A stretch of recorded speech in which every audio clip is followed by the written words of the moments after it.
Well, okay. Hello. So, this is just a video I just in general wanted to make. But, yeah. RWBY Volume 6 has kind of been causing an uproar in, like, criticism and people saying, "Oh, I'm dropping RWBY. I just can't watch it anymore." And people have been offering many reasons for this. Some just because of stuff Rooster Teeth in general is doing, and people are like, "I just can't support Rooster. I don't want to support Rooster Teeth anymore." Others just they personally apparently and they explain their reasoning. Sometimes I don't completely agree with all the facts, but everyone's allowed to have their own opinion, which is kind of just what I did. This is like to be right now, and it's just this whole big thing that is probably causing a lot of trouble in general. It's like, yeah, everyone can have their opinion, which is kind of why I'm putting this out there too. It's like, for every negative one, whenever I find a positive one, I'm honestly it puts a smile on my face, because I genuinely love RWBY. I haven't watched really anything other than RWBY from Rooster Teeth, to be perfectly honest. I've seen the Genlock opening. That's it. I haven't watched Genlock. Personally, I was planning on watching Genlock, but oh man. Like, when I went to watch the RWBY finale, I saw that it was short, and I was like, oh man, really, it's short? But then I was like, well, hopefully there's at least no Genlock, considering the first episode comes out the same day. But they did advertise 15 seconds of Genlock on the finale, and that kind of, I know it's petty, but that deterred me a tiny bit from watching it. In general, just time stuff, but yeah.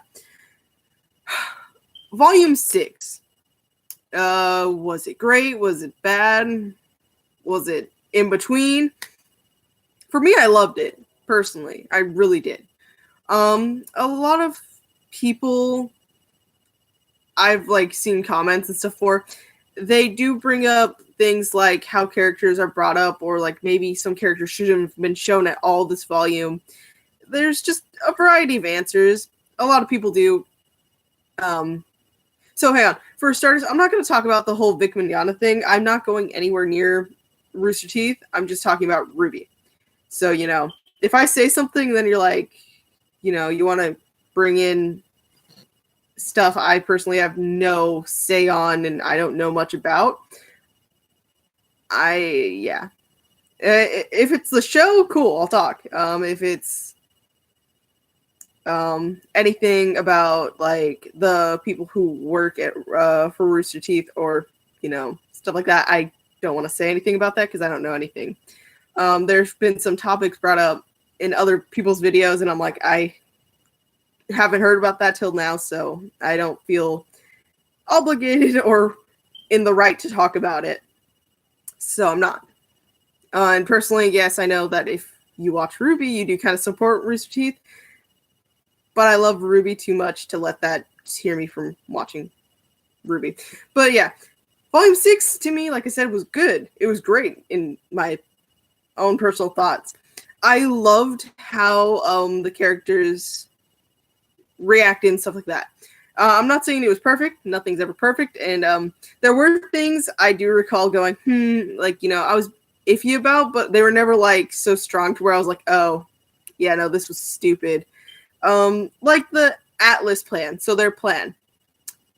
If their plan worked without any interferences and stuff like that, their plan was actually great.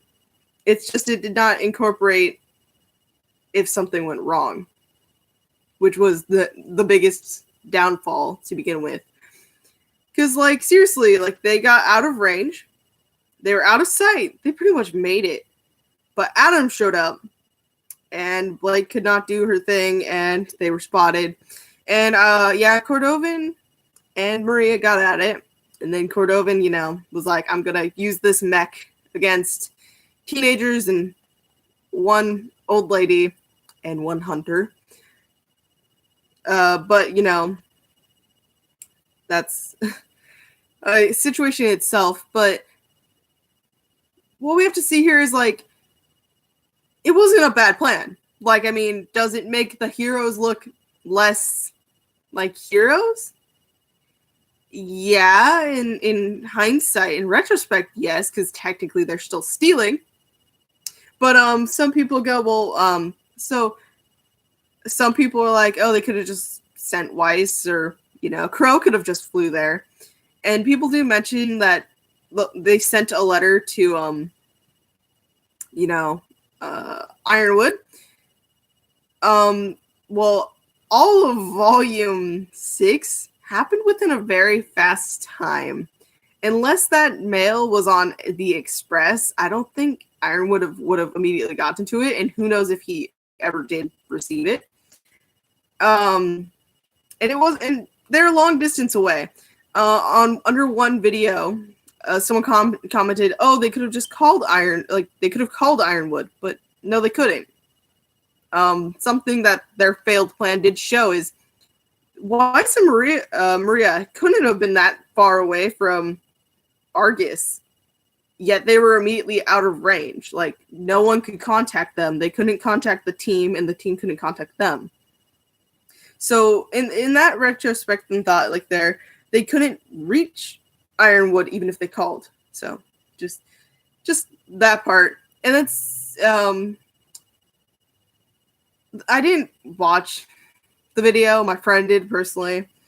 And apparently this person, had all these thoughts and, like, what they could have did for the ending. So I'm not going to talk much about it, but it's like, I was personally fine with the ending. It could just be because I'm okay with not always having, like, the super, like, all-out battle with high stakes. Maybe that's it. And I like stories for character and story, really. Like, character is a big thing for me. So if a story wants to go there and sit there and just focus on specific characters, I'm perfectly down and fine with that, which is kind of why I liked this volume. Talking about Blake and Yang here, not talking about the ship, just Blake and Yang in general. Some people have a lot of complaints with them, and a lot of it is like they're pandering to all the Bumblebee shippers. So for one, let's go to the beginning scenes. Chapter 1. Yes, it did seem for a split second like, oh wow, they're acting like they're working together perfectly fine. I mean, what? They like, I mean, yeah, maybe they can still work together, but this seems like almost like Blake never left. But then within the same chapter, when Ruby's like saying, let's all play video games, and Yang's like, let me get my scroll. And Blake's like, let me do that for you. Like, that was a small, but it was still like, Yang was like, you don't have to do that. And you can tell that Blake took that in like a negative way. But like, while that did get to Yang, like, just from the look on her face, she was like, we're going to be fine. Things just aren't going to be normal for right now. And then all of a sudden, grim, separation, they learn things, stress is high. Blake is worried about Yang. And so she tries to be like, are you okay? And all this stuff. Yang has a flash of Adam, and that wasn't like the real Adam. That was actually like something caused by emotion and like just, memory of the incident, because he's in his, Volume 3 attire. He wasn't in his new attire. And Blake's like, I'm not going to leave, and if he shows up, I'll be there too. And when she goes, I'll protect you, you see immediately that Yang's like, no, that's not how things go. Because she thinks that Blake thinks little of her, like thinks she can't handle herself, like protect herself. So shows kind of what I thought people were asking for. Here's where I don't understand some people's thoughts here, because everyone was complaining, I noticed, about how all of a sudden Yang just accepted Blake back into the group within like the last chapter where, you know, emotions were high. Yang just pretty much let her mom leave, you know, so like it's just like, yeah, she could have straight up been like, no, Blake can't come into the group, but that's not like Yang. So personally, that's why I didn't have an issue with Volume 5's finale. But people were asking like, hey, is Rooster Teeth just going to make them get along all of a sudden? And Volume 6 at first didn't have them until like situations caused it to where it's like, hey, we could sit here and argue and not get along, or we can work together against our common nightmare known as Adam Taurus, which makes perfect sense. They are stressed, and it's really literally only been like 2 days of like nonstop stress and worry. So, you know, stuff like that might just happen. And, you know, that's why I didn't really understand that part. Because everyone's like, oh my god, it's Bumblebee. Like, and then people are like, the show, Rooster Teeth's really just pandering to all those people. Or they're like, oh, they're just handing these lines to Barbara and Aaron because they're huge shippers of Bumblebee. And it's like, voice actors don't normally have much of a say in how a story goes. They also normally just get handed a script and they just go with it. I don't think Rooster Teeth would be like, oh, you know, since Yang and Blake's voice actors like the ship, we're going to give it to them. And I don't think just because some fans personally want it, they'd hand it to you. And I know I'm taking so much time on this point. It's just, there's so much on this point here that I don't understand. Maybe because just in general, when I first watched RWBY, I shipped nothing. I didn't care about ships. I was just loving the characters, and I was getting into the story. I did not care about relationships in RWBY. So I'm a little out of that game there. I didn't start shipping people until like Volume 4. So Renora. Renora was my first real ship. I noticed signs between Pyrrha and John, but by the time I really started shipping it, it was already too late, and I was scarred by the finale of Volume 3. But, you know, once again, didn't really start shipping people till Volume 4. So yeah, when people were like, oh, Black Sun, or like Bumblebee, or like other ships like White Rose and stuff like that, I never thought about them. I personally still don't think about Eclipse, or Blake and Sun.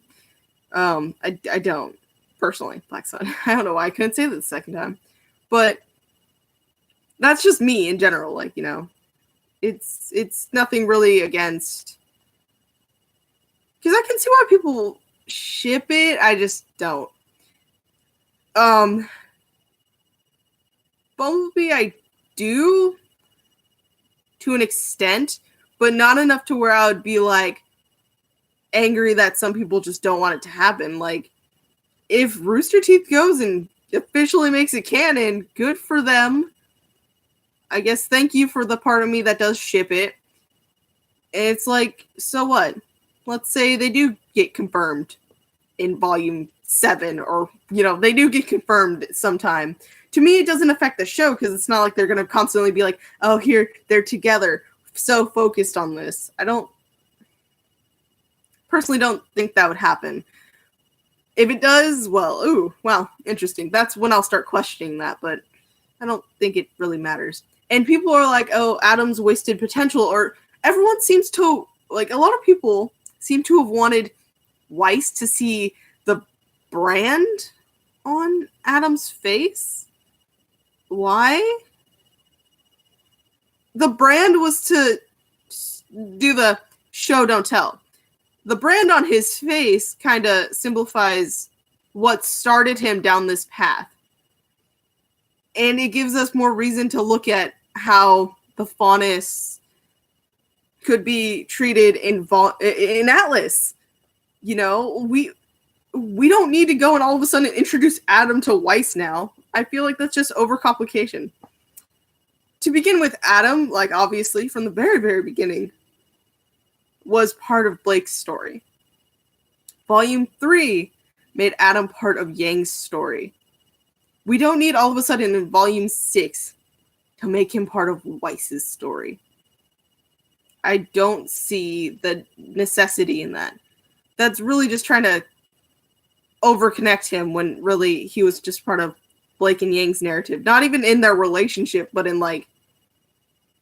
Because think about it this way. Don't think about it in romantic situations.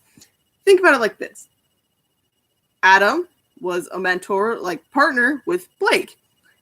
Who's Yang? Oh, Yang's the partner with Blake. So, you know, to me, it's like, it would make sense that their paths would converge, especially if Adam does show back up into Blake's life randomly. And, you know, especially because, you know, he showed up with literally stabbing her and cutting Yang's arm off. Yeah, you know, that's kind of how that goes. Weiss has never met Adam. RWBY's never met Adam. We don't all of a sudden need Weiss to be connected to his story because of a brand on his face.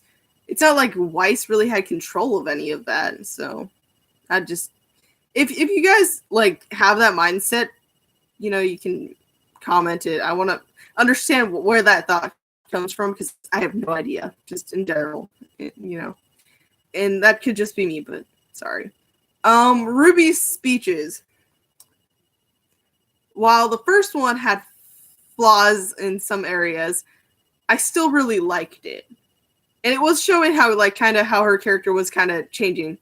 Because she was starting to question she started questioning Ozpin, who she would normally, like, literally, he would probably send her into a pack of Grim, and she would be like, okay, it's what I must do, and go. But now she's like, no, like, what? What's going on? Like, she went against him. He was like, RWBY, hand me the relic, or, you know, don't question Jin. And she did, so it's like it's showing like some independence, even if the speech was a little flawed. The second speech was really just to be like, hey, Crow, yes, some of this could be your semblance, but like, honestly, with how our luck in general, even when you weren't around us, Beacon, was Crow there when Yang lost her arm? No. When Pyrrha died? No. So, like, so many bad things were happening in general. It doesn't all have to be on you, Crow. And it was really just like, come on. We want you here. We need you here. So, you know, we accept you. Just, we don't think this is all your fault. So please stop brooding over in the corner and saying it's all your fault. The third one was like, it planted the seed of doubt in Cordovan after she lost the cannon and found out that the Leviathan was coming towards Atlas. And, you know, it was really just like a ploy to get her to aim the cannon at her. So I don't see why people are complaining about that one, because that's not, you know, talk no jutsu or whatever they say for a Naruto thing. That's not her trying to talk her down. That was her talking her into pointing a cannon in her face so she can just go, oh, well, you didn't listen to my speech? Okay, well, cannon's going bye-bye. So that one kind of is like null, because it was more of like, if this worked, cool. Since it didn't, well, okay, I had a plan for this anyways. So it was just a show of like knowing what to do and stuff like that. And like, yes, the pictures for the finale when RWBY froze the Leviathan Grim for a moment definitely did get like play towards people's emotions, but at the same time, it also showed how what kind of mindset she kind of needed to be in just so she could use the power. She had to think of happy moments, but with those happy moments led her to the dark and sad ones. And then when she summoned Jin was like, oh, well, you can't do this again. I will admit it was very smart, but here's your time. And like, she goes back, she's like, all these really good moments that I really love, and I love how the art they were in to show them into the thing again. And we get to see Summer Rose, which honestly I wasn't completely expecting. So that was like, wow. Like, I straight up was like, but yeah, it's this thing where it's like, yeah, could it, in some people's standards, be anticlimactic? For sure. It's just in my general sense, I like sentimental things a little bit more over violence and like anger and like, you know, so it's just me. So that's my personal preference. Some other people like it too. So yeah, you know, everyone has their own preference. And even if people dislike it, they dislike it for different reasons. Sometimes people dislike it for the same reason, or people like it for the same reason or different reasons. It's just a huge mess of things called, you know, humans. We all conflict with each other. It's just how things are. Could this volume have been better? Probably. I'm not an author. But I could see like that something could have been like a little bit changed here and there. And like maybe things could have been shown more, like Weiss's not really wanting to go to Atlas. Like, yeah, they could have showed that more. But they did at least mention it a few times to just reinstate the fact that she's like, I just left and I'm being dragged back. Some people, like I mentioned a little bit earlier, people were like, they could have just sent Weiss alone. Even though Weiss is angry at her father, I don't think she would actually be able to stand up to him and be like, no, this is not right, and you need to go and let my friends get here. Like, I don't, because like to get to Ironwood, Weiss would have to get through her father. I feel like I don't think she would have been allowed directly to Ironwood. I just don't see that happening. And once again, I think I mentioned the whole distance between Argus and Atlas. I don't think she would be able to use her summoning for that long period of time. Just unless she had John with her, but she would have to go alone, right? So, you know, it's like, it's a mix of like, maybe that could work or maybe it wouldn't work. The Brunswick Farm arc, I loved it. It was horror that I was not expecting. And like I said, it gave us like the interaction where we see Blake like making a good step and she's like rekindling the friendship, the partnership with Yang, and then she says the wrong line and it's like, oh, well, I just went back like 3 steps.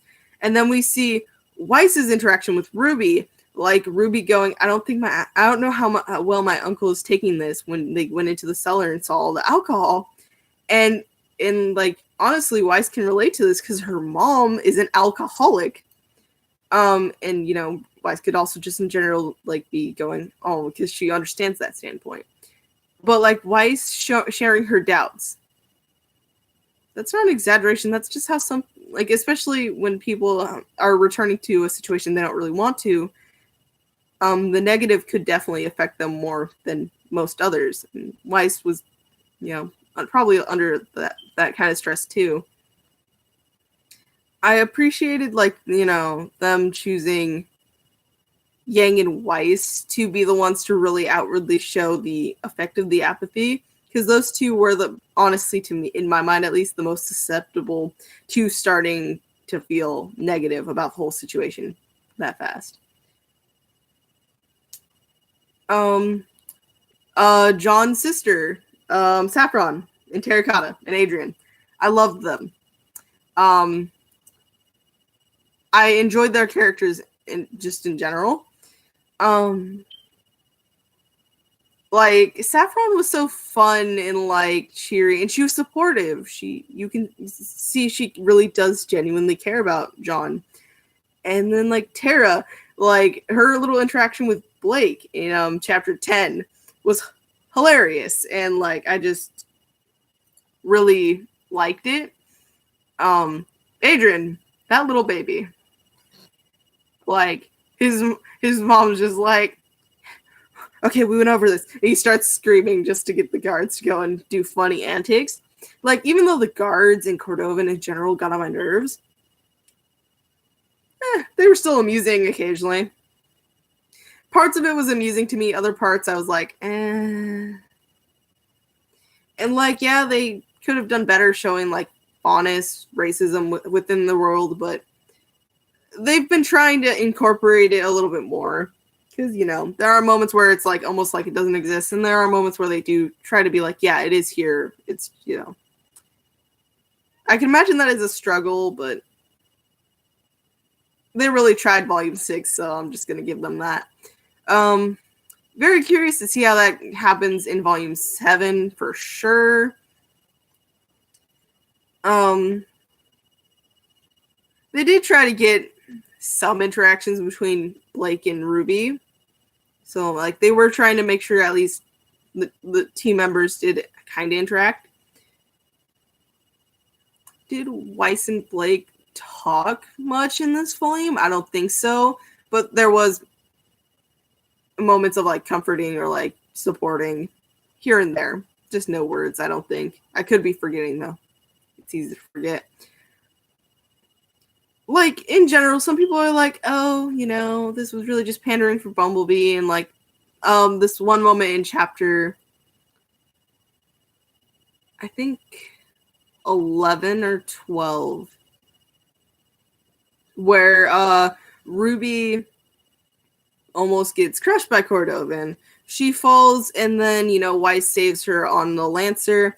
And she's, Weiss is like, what if I hadn't caught you? And then Ruby's smiling, looking at her like, I knew you would. And people are like, oh, it's right. White Rose pandering. Other people love the scene. Some people, I guess, thought White Rose? I don't know. That scene, I was kind of like, oh my god, this is almost like going back to their days at Beacon, where, like, Weiss would just be so angry at, like, Ruby's not thinking of, like, what if the situation went worse, or just in general, like, joking with her to the point of getting on her nerves. And, like, Ruby was like, whew, like, you could see she was like, thank you for getting me. I'm just trying to, you know.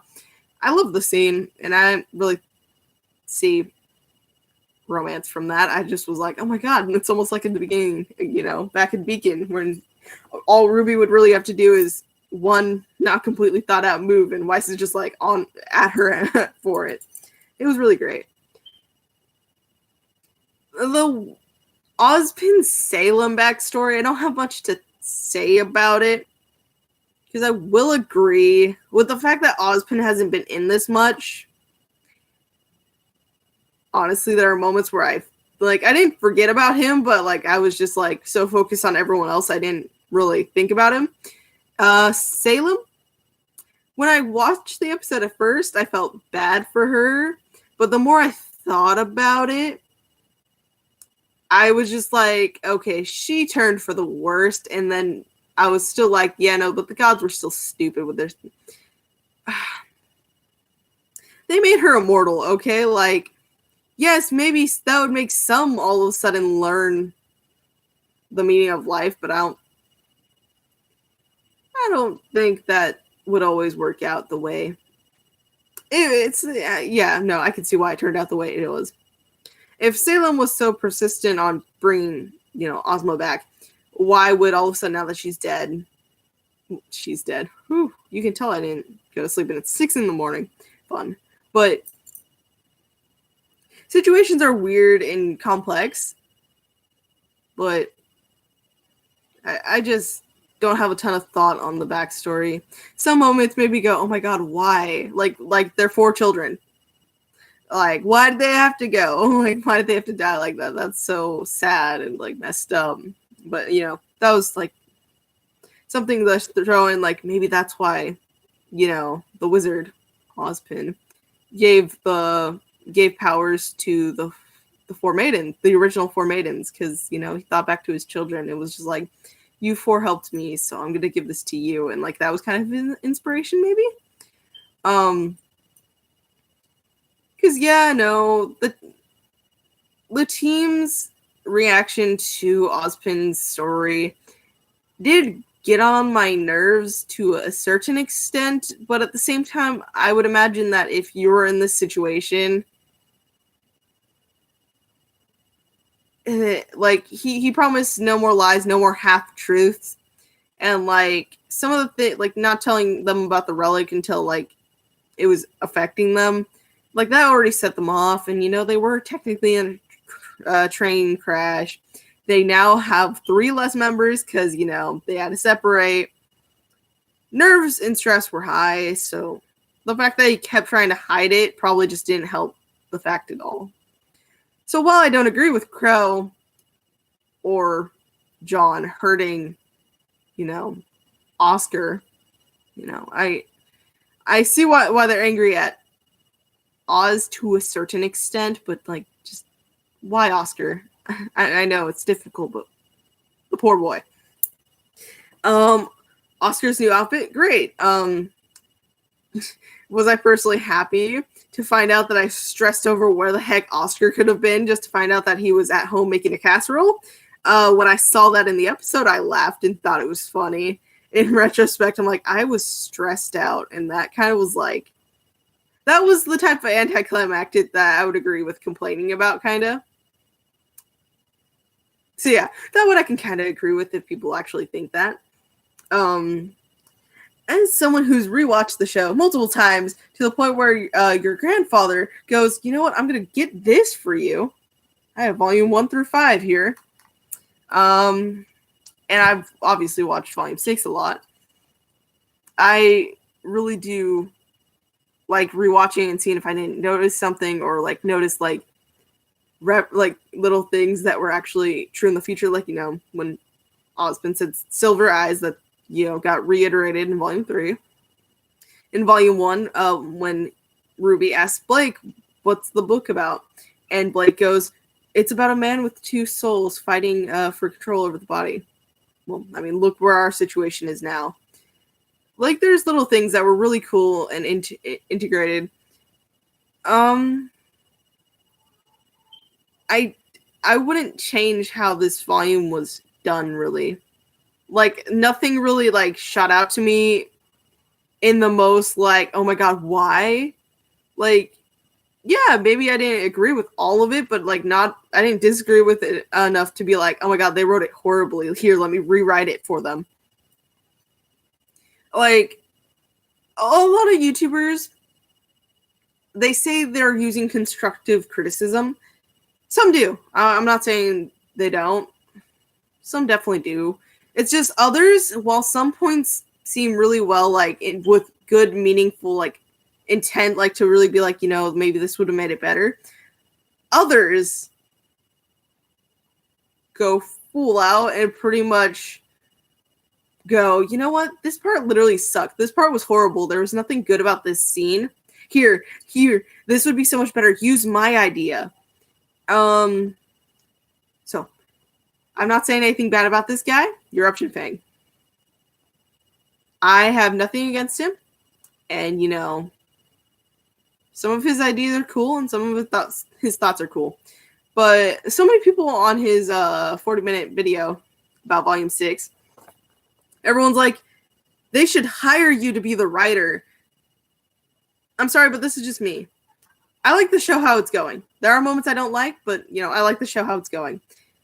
Some, like, a lot of the ideas he brought up in his video, I personally really wouldn't want. I personally would prefer what actually happened over what he said. So people are going, you know, I hope Rooster Teeth looks at this and goes, this is how we should do it. I'm like, let Rooster Teeth do what they do. Like, the people who are dropping out, that's because it's not their thing anymore. Okay. But starting to tell, like, and then say fan fiction's better than the actual show. And I'm like, well, fan fictions are personally tailored to what people want. So, of course, fan fictions are going to be better than the show if you don't like the show that much. Because the fan fiction's kind of playing towards what you and someone else thought would be better, and so they went in with it. I don't think it's really fair comparing the two.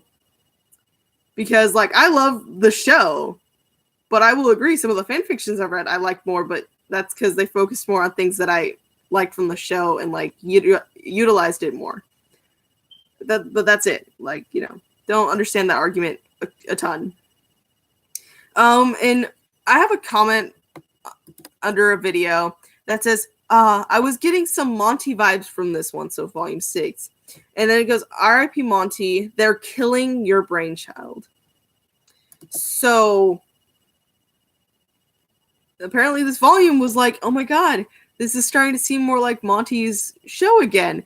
And then, like, all of a sudden it's like, no, they're ruining it. A lot of in a specific YouTuber I've watched, I'm not going to bring up any more names. I wasn't even planning to bring up one at all. But, like, he was like, people are like, the bees killed Monty, or, like, they're ruining Monty's dream, his show. And I'm like, No. People say, oh, volume 1 through 3 feel nothing like 4 and 5. For 1 to 3, 1, 2, and a bit of 3 are super happy, fun, chill. Of course, they're not going to feel like the more darker themes. They're dealing with a different context and more like a different setting. Volume 1 to 3 is pretty much all set in Vale. Most of it in Beacon. Like when they're in the the vital battle area, like that's the only real change in scenery from 1 to 3. Into the finale episode where they show Ruby's and Yang's house and then their quick little leave. So really it's like, yeah, they're gonna feel different. And people go like one person's comment to me, I just, because I commented on someone's video and they did respond to me. They were all like, oh, they conceded to some of the things I said, and they were like, well, all I can say is I don't feel the passion here. This just feels like a copy of the original. And then it goes, what they lack is passion. What Monty lacked was storytelling. What? Passion does not mean, it doesn't mean one thing.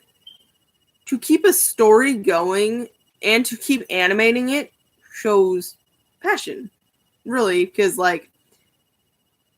if the show all of a sudden went back to volume 1 quality, you would see a lack of passion there. I would concede to that. But volume 6 got better in animation. Me and a lot of people did genuinely enjoy the story.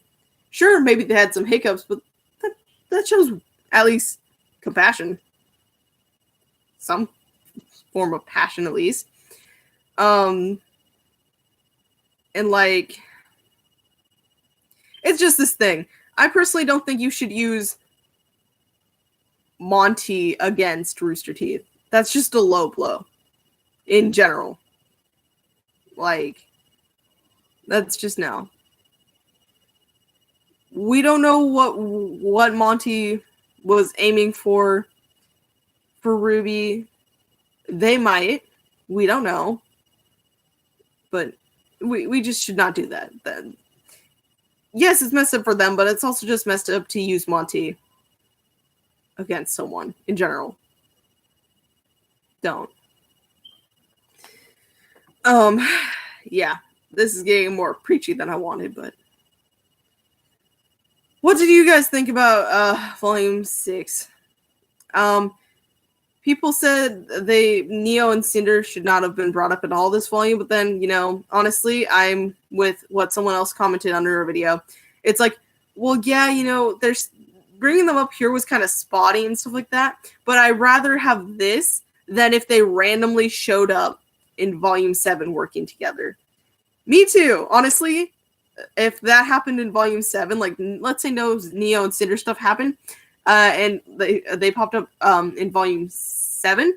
For one, I would be like, I knew Cinder was alive, but I was like, why the heck is Neo with her? I would be like, why are they working together? When did this happen? I would have so many questions, and I probably wouldn't have even been like, oh my god, Neo. I probably would have been like, what the heck? Because I didn't really think Cinder was dead, so that probably wouldn't have surprised me much, but just it makes more sense to have random scenes with them in Volume 6 than to have them randomly appear in Volume 7. Oh, this is a thing, but yeah, in general, I have nothing against Bumblebee. If it becomes canon, it won't ruin the show for me. I'll just be like, okay, cool. Let's continue the story.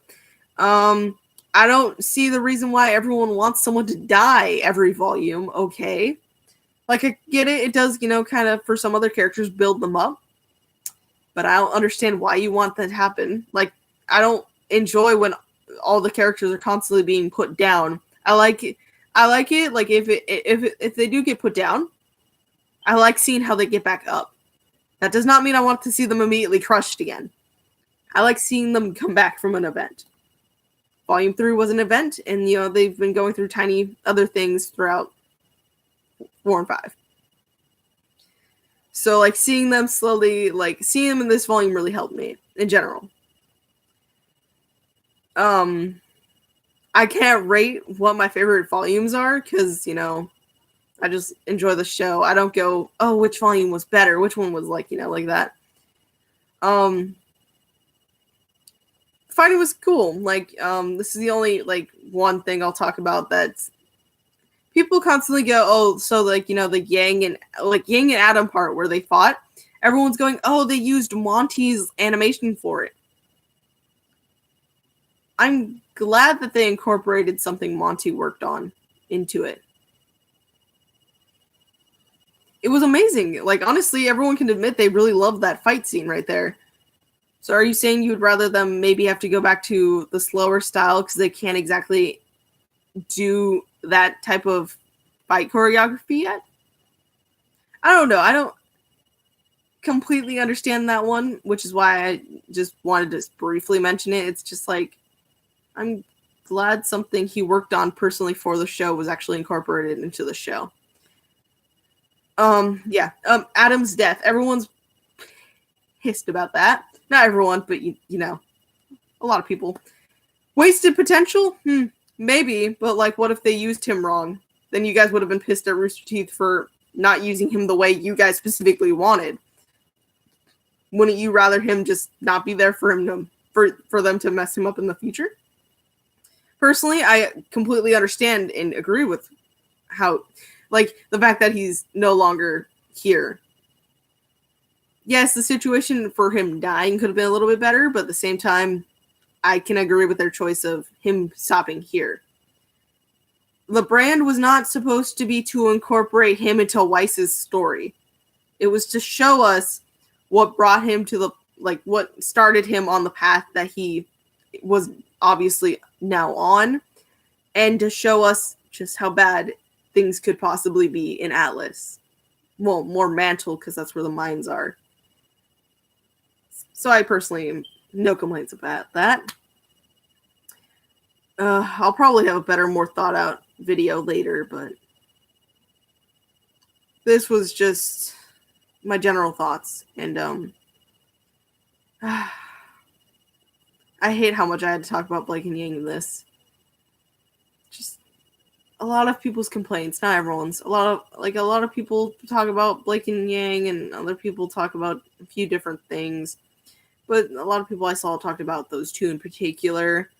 And it was just something where it's like, if those two situation is bugging you, focus on everything else. It is difficult, especially if they get like a big piece of an episode, but it's like, don't let their one scene put a damper on. Like, let's say if someone was particularly just annoyed with Blake and Yang, honestly, you don't have to like put a lot of thought into their scene. You're just like, oh yeah, that happened. But anyways, look at this stuff. I obviously didn't find anything wrong with it. Throughout my entire first watching of Volume 6, I was just like, you know what? They're partners. They're reconnecting. They were the ones who were supposed to work together and watch each other's back for 4 years when they were in Beacon. They're supposed to be close. So of course they're trying to reconnect. And Blake feels horrible for actually leaving, especially now that she's had this talk with Sun and she's realized that, what she did wasn't the right move. So of course she's going to try being there for Yang now. And of course Yang isn't going to immediately accept her, especially because it looks like she's pitying her. So yeah, no, I loved the interactions. And I love that you can see that Blake genuinely gave a damn about how Yang was feeling. Honestly, like, if you're a very hardcore Bumblebee shipper and you were super happy about all the scenes, good on you. Be happy about it. If you didn't like it, don't go shitting on those people. And, if you did love it, but you see someone wasn't particularly fond of it, don't go hating and shitting on them. That's just how it is, It is hard and people will still do it. Doesn't matter what 1 or 2 or 5,000 people say, people will be people. But it's like, if if common sense was common sense, some of the things that happen in this world would just not happen. Once again, I'm not going to talk about the Vic stuff. I'm not going to talk about some other things I heard. That's just Rooster Teeth stuff. The only thing I can say about the Vic is, like, it's just a PR thing. It's just a business thing. Even though we may not have wanted them to fire him, and they did fire him really fast, we don't know the full situation. They probably didn't either. It's just a thing. I don't know. All of it was bad timing. All of this stuff just... I don't think they should have released Genlock on the same day as the RWBY finale, and I don't think they should have advertised Genlock on some of the most crucial "we're here only for RWBY" moments. There was a lot of things that weren't completely well thought out, but yeah, I don't know. This was the first year of RWBY I've ever really paid attention to the fandom, which is sad because this is the year where the fandom, in some parts, went to shit. Like, I honestly started reading some of the things some people said, and I was just like, damn. What happened to the, like, kind, nice fandom I heard about? Why is all of a sudden everyone, like, shitting on things and, like, using Monty against Rooster Teeth? Why are people hating a ship that hasn't even really been confirmed, and they're technically partners, so for all we know, we're just assuming things, and this isn't actually, like, them trying to say, like, oh, they're a thing now. Like, it does kind of seem like it now, but once again, it could just be emotions are high, and they did just kind of get rid of a, you know, mutual demon of theirs. So, yeah, no. There's a lot of things. Personally, I'd rather them confirm it, because, you know, if they don't, it would make them look bad, really. But if, like, you know, they keep going and, like, they never, like, say, but, like, it's obvious, I think that would be the better option. Because think about it. Like, let's say Black Sun was happening. Maybe there would be less of an uproar. Maybe because I don't see people making petitions for Rooster Teeth to take Bumblebee out of the show before they even confirm it. But I don't know. It's just how people are. This is the first fandom I've ever really gotten into. I've been watching Fairy Tail for years, but I've never once tried joining a community debate or, like, looking into, like, what people say about it. Mainly because now that I watch the show on YouTube, I've seen some commenters debate, and some of them get nasty, and that's kind of like, oh yeah, that's kind of why I don't get involved much, but yeah. Oh man. Some things are just not great. And I'm not just gonna drop the show for, like, something like that. Like, I genuinely love the show. People for a while have been hating Blake. Yet whenever I go, oh look, it's my Yang figure. I have 2 RWBY. I have a Weiss. Wait, who don't I have? Blake. And I'm sad because Blake is probably my favorite character. So it's like, damn. I have literally all of Team Juniper, all of RWBY except for Blake. It's a tragedy. Well, that got off topic because I was done thinking about, you know, the negative things. It's like Sword Art Online. I haven't watched the newest addition to it yet, but I don't have time for that right now. But there's a lot of negativity towards it. And while I can definitely see where a lot of it comes from. I at least got sin on from it. But yeah. That's that. Some people say the only thing good about RWBY is the music that spawns from it. The music helps, but I just love the show. I feel like if you're only in RWBY for the music, then why don't you just not watch it and wait for the soundtrack to be released if you're going to be that adamant that the show sucks? Then just stop watching the show and wait for the soundtrack and just not comment on the show. That's just my thought. If you really hate it, stop watching it and then stop trying to be like, oh, it's shit. Because it's like, oh, for the last several volumes, you've been saying nothing but negative things about it. And saying that it's not getting better and that they should do it this way. Oh, what's a good show as an example? Not gonna say that one. Bleach. Okay, so Bleach. Apparently the anime was discontinued. I am not near the end of Bleach at all. But I know for the fact that the manga goes on for like forever. In my school library, you see a ton of the manga. And apparently the anime got discontinued because while the manga was popular, the anime wasn't as popular. Well, I mean, you see that there, that means people stopped watching it. It's like, well, if you really don't like it, why are you still watching it? And I know YouTubers get, like, especially those known for RWBY stuff, they do get a lot of views off of it, which could be a part of it. But it's like, there has to be something there if you're still making yourself watch something that apparently you find a lot of issues or complaints with. Some people who do make videos and they do like give some criticism towards it, they are genuine fans. It's just some people who call themselves fans don't seem like fans, and they seem to just be using their hate towards RWBY to get views. Definitely not quoting a lot of people. It's just some of them give that vibe, and it's annoying. Because like a whole bunch of people pointed out, and they're like, no, I am a fan. I just want to help the writers. And it's like, you're helping the writers by telling them that they do shit jobs and this is how they should do it.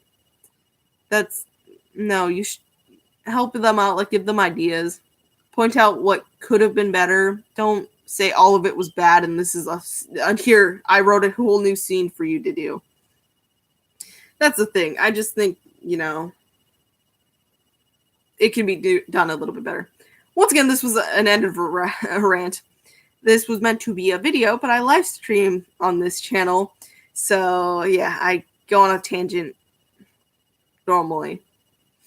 But yeah, there's just things there's things I didn't mention about specific characters because I would rather make a separate video about that than to incorporate them here. Man, this was fun. Anyways, I've been doing this for 53 minutes and, it was a blast, but you can only go on for so long without feeling the stress of your own topic. So it's just, it's a thing that I don't completely know how to handle or deal with, but hope you have a great day or night. I do want to hear your thoughts on the topic and what's up and with that, but see you guys next time.